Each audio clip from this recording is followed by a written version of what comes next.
Service labour या charging 1250 right, उनका service labour ही रहता है 3500 rupees. There is a difference 3 to 4,000 और विद इन 3 to 5,000। इस गाड़ी का सर्विसिंग का टोटल बिल हुआ है 7।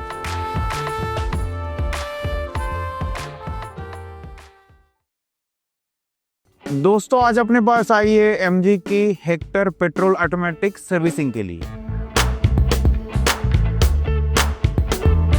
चलिए मैं दिखाता हूँ हेक्टर की कार सर्विसिंग डिटेल में कैसे करना है। तो सबसे पहले हम गाड़ी को रैंप पे लगाने के बाद में कस्टमर के जो भी सारे इश्यूज है वो जॉब कार्ड पे नोट कर लेंगे। जब हमने कस्टमर से पूछा why did you choose enjoy गाड़ी फॉर हिज कार सर्विसिंग, तो उन्होंने ये आंसर दिया हमें।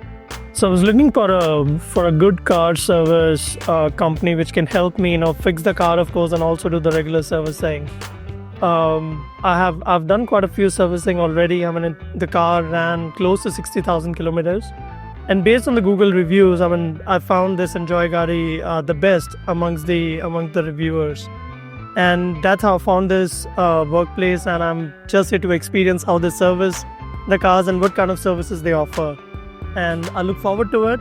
Thank you so much. हम हर गाड़ी की सर्विसिंग के पहले एक चेकलिस्ट फॉलो करते हैं जो कि आप स्क्रीन पे देखोगे। हमने अभी कस्टमर से बात करते हुए जॉब कार्ड फिल किया है जिसमें हमने कस्टमर के कंप्लेंट्स भी नोट किए हैं। तो ये जॉब कार्ड फिल करने के बाद में let's move ahead for test drive.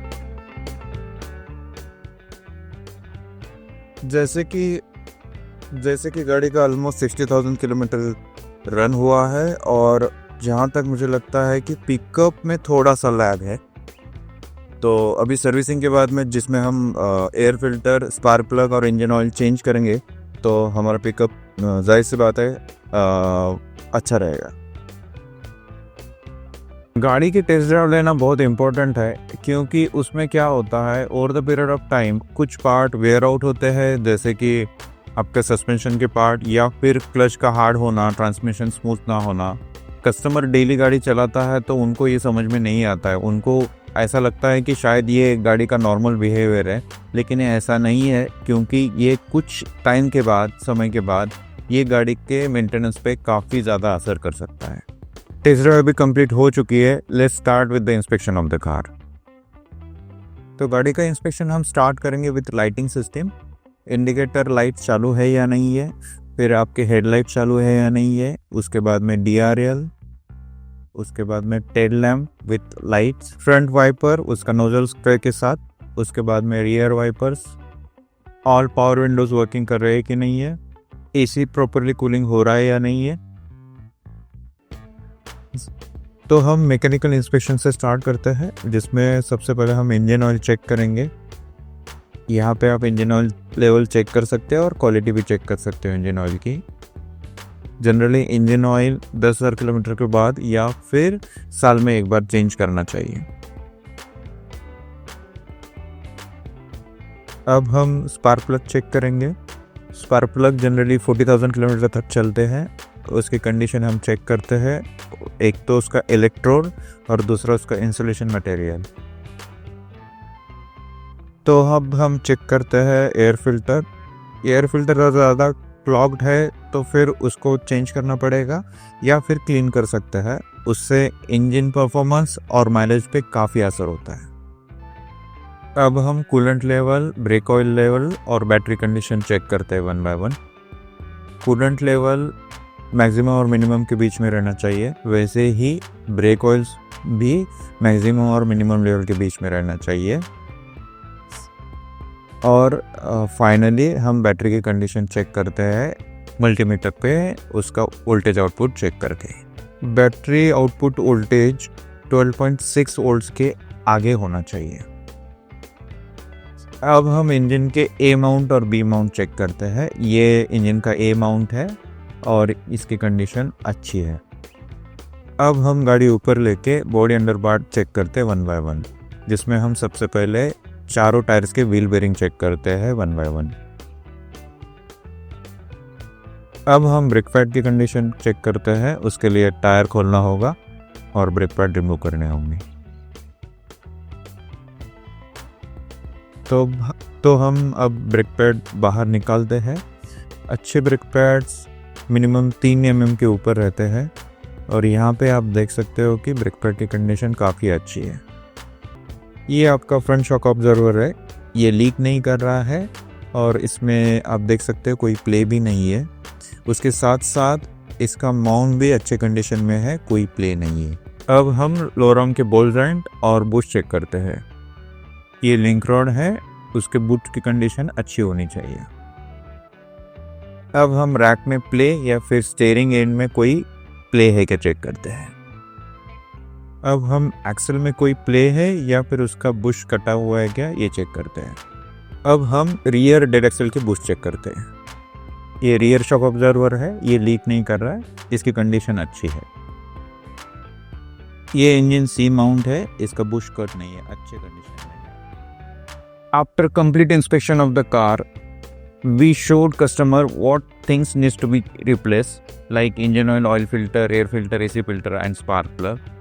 And then customer after this discussion gave us approval, and now let's move ahead with the servicing of the car. तो अब हम कंप्लीट इंस्पेक्शन के बाद में सर्विसिंग को स्टार्ट करते हैं, जिसमें हम पहले ब्रेक पैड क्लीन करेंगे एंड साथ साथ कैलिपर ग्रीसिंग करते हैं।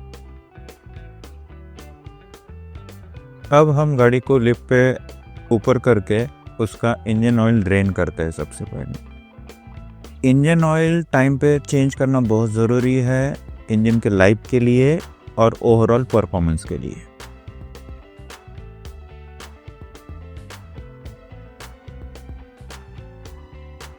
अब हम इंजन ऑयल फिल्टर चेंज करते हैं। जब भी आप इंजन ऑयल चेंज करते हो तो ये बहुत ज़रूरी है कि ऑयल फिल्टर भी चेंज करना चाहिए। बहुत जगह ऑयल फिल्टर चेंज नहीं करते हैं, वो सरासर गलत है।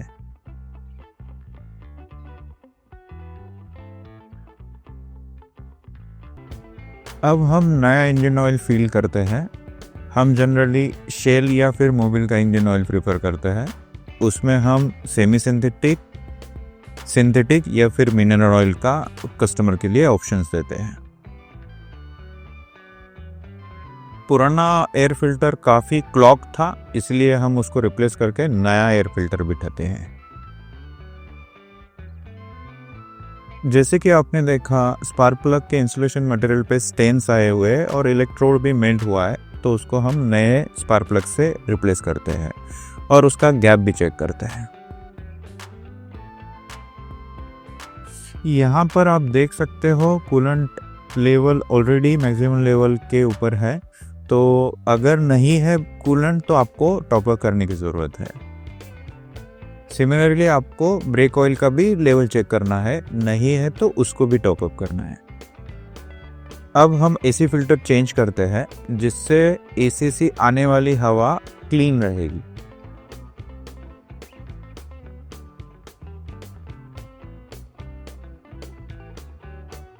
So now we have done our servicing part. Let's move ahead with wheel balancing and then wheel alignment.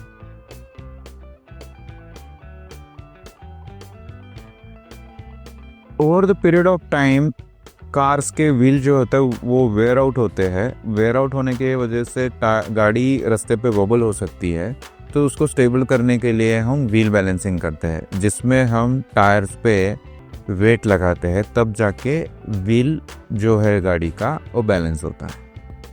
Generally हम कस्टमर को सजेस्ट करते हैं कि एवरी आफ्टर 5000 किलोमीटर रन या फिर 6 महीने में एक बार व्हील बैलेंसिंग करनी चाहिए।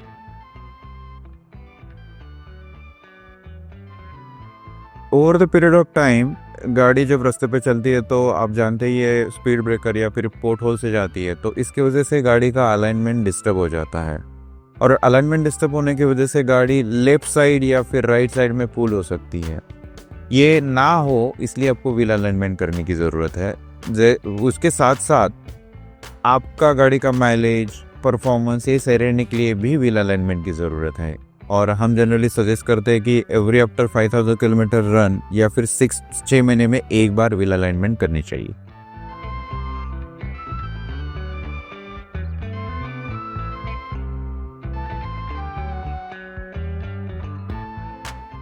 फाइनली आफ्टर व्हील अलाइनमेंट हम गाड़ी को अच्छे से वॉश और क्लीन करते हैं।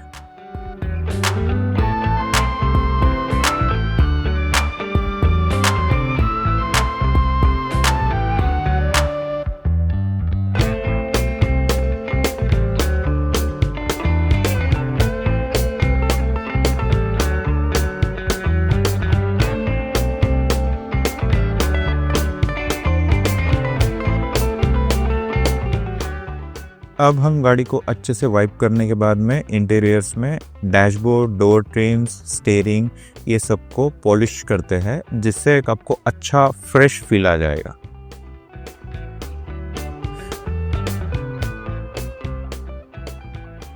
उसके बाद में हम टायर्स को पॉलिश करते हैं और डोर्स को और बाकी पार्ट्स को ग्रीसिंग करते हैं।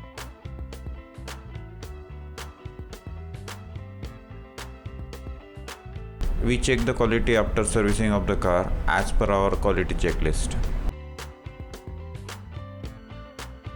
सर्विसिंग में हमने engine oil, oil filter, air filter और स्पार्क प्लग चेंज किए। बाकी ब्रेक्स क्लीनिंग और जो भी सर्विसिंग के मुताबिक काम होते हैं वो सब किए हैं। और जब हम टेस्ट ड्राइव ले रहे थे सर्विसिंग के पहले तो पिकअप कम लग रहा था, लेकिन अभी गाड़ी का पिकअप एकदम सही हुआ है और अच्छे से गाड़ी का परफॉर्मेंस, इंजन का परफॉर्मेंस भी अच्छे से हुआ है। So अगर मैं जैसे यही काम अगर MG से कराऊंगा for example, it would have costed me between 10 and 12. Okay. So there's definitely a difference. Yes, Okay. absolutely.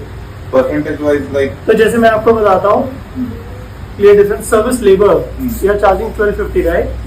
उनका सर्विस लेबर ही रहता है 3500 रुपीज, 32 to 3500 रुपीज, ठीक है। सो 2000 का फर्क तो आपका वहीं पे आ जाता है। सेकेंडली जो व्हील अलाइनमेंट, बैलेंसिंग लेबर और बैलेंसिंग रेट आपने जैसे लिया 1150, उनका चार्जेस रहता है क्लोज टू 1700 to 1800 रुपीज, ठीक है। एसी फिल्टर तो हाँ ये इतना तो महंगा नहीं है। Air filter oil and even for your for example engine oil 2120 जैसे आपने लिया for 4 litres, they usually charge 27-28। तो definitely there is a difference and I would say roughly 3,000 to 4,000 or between 3,000 to 5,000 one can easily save, yes. okay, so can we say like there is a difference of like 40% charges, 35 to 40%. 30 to 40%, yes, absolutely. जैसे कि आपने देखा, customer ने खुद ये बात हमें बताई है कि अगर वो MG से कार की सर्विसिंग करते थे तो उनकी कॉस्ट एक अप्रॉक्सीमेटली 10,000 to 12,000 रुपीज़ आती थी। अब यही काम उन्होंने हमारे यहाँ यानी कि एंजॉय गाड़ी कार सर्विस स्टेशन में किया तो अप्रॉक्सीमेटली उनका जो बिल है एक 7,300 तक आया है।